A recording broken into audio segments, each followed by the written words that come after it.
Service in Nashville has issued a severe thunderstorm warning for southeastern Lewis County in Middle Tennessee, southwestern Marshall County in Middle Tennessee, northeastern Lawrence County in Middle Tennessee, southwestern Maury County in Middle Tennessee, northern Giles County in Middle Tennessee, until 11 p.m. Central Daylight Time.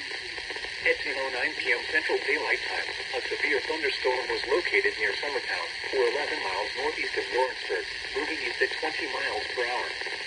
Hazard, 60 miles per hour with gust and quarter-size hail. Source, radar indicated. Impact, hail damage to vehicles is expected.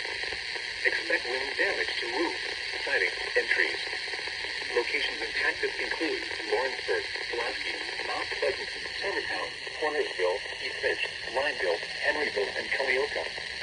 This includes Interstate 65 between mile markers 19